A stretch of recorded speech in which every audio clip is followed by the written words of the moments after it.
Lestat here, hope you guys are doing well. Today we're going to be profiling my Red Eyes Black Dragon deck. Before we get started, I do want to remind everyone that I'm still taking a small break from YouTube, but I wanted to fulfill my promise of getting this video out to you guys. With that being said, if you enjoyed today's video, be sure to give it a thumbs up, leave a comment down below. I always enjoy interacting with you, and please consider subscribing for more awesome Yu-Gi-Oh content. Without further ado, let's dive right into it.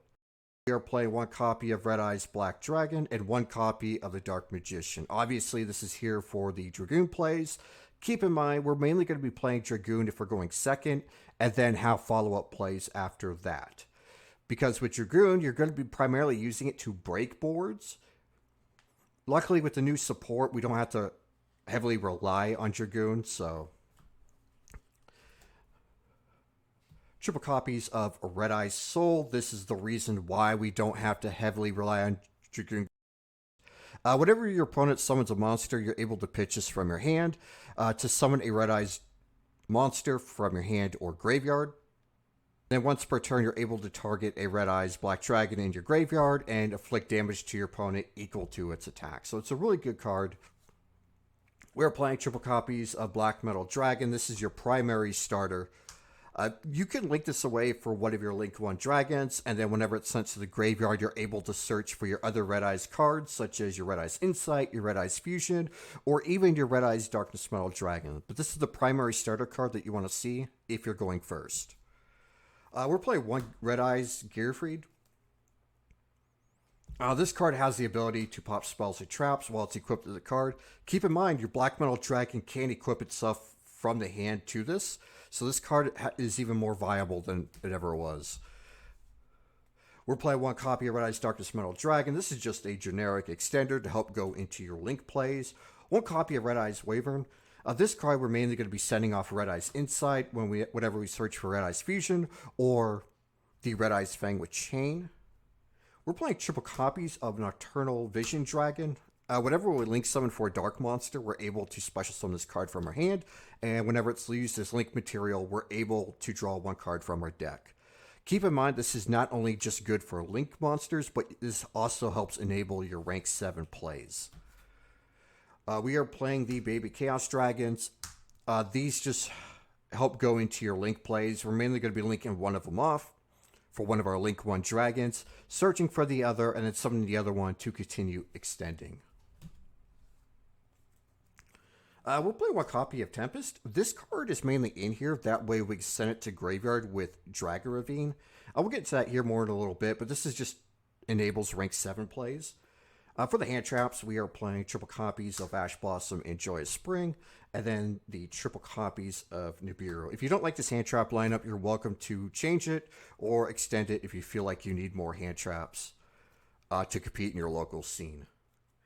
Getting into the spell cards, we're playing one copy of Chaos Space. This is just here to search for our baby dragons. And not only that, if one of our baby dragons happens to be banished, we can banish this, return it to the bottom of the deck, and then draw a card. So it sort of enables recyclability. We're playing triple copies of World Legacy Guard Dragon. This just allows us to continue using our Black Metal Dragon to link climb. And not only that, we get our searches each time Black Metal Dragon is sent to the graveyard. We're playing triple copies of Red Eyes Insight. Again, we're mainly going to be pitching Red Eyes Wyvern to search for a Red Eyes spell and trap, such as our Red Eyes Fusion. This just helps enable our Dragoon plays. We're playing two copies of Forbidden Droplets. I didn't want to just rely on Dragoon for the negate. Sometimes we do need to have other cards to break boards. So not only does Forbidden Droplets decrease the attack points of our opponent's monsters, but it also helps to get over monster effects as well.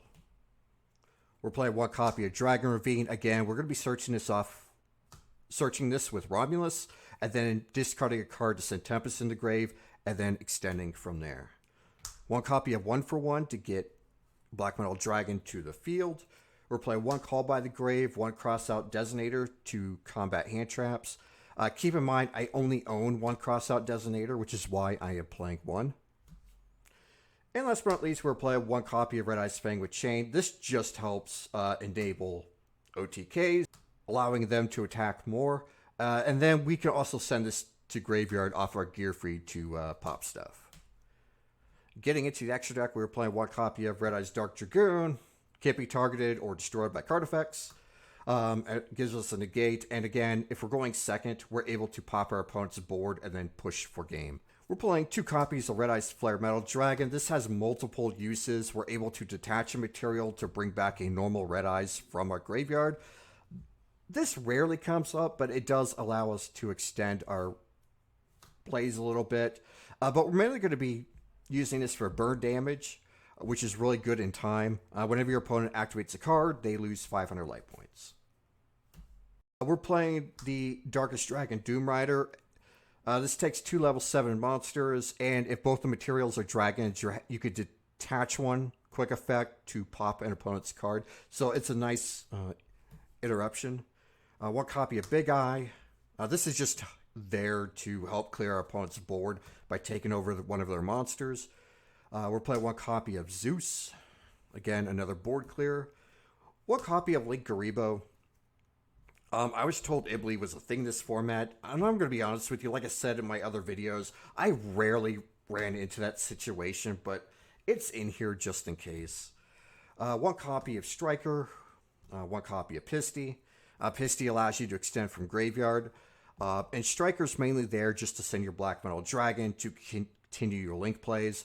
We're not playing the Boot Sector launch because I wanted to reduce the number of bricks in the deck, but if you wanted to play it and a little small rocket engine, you could.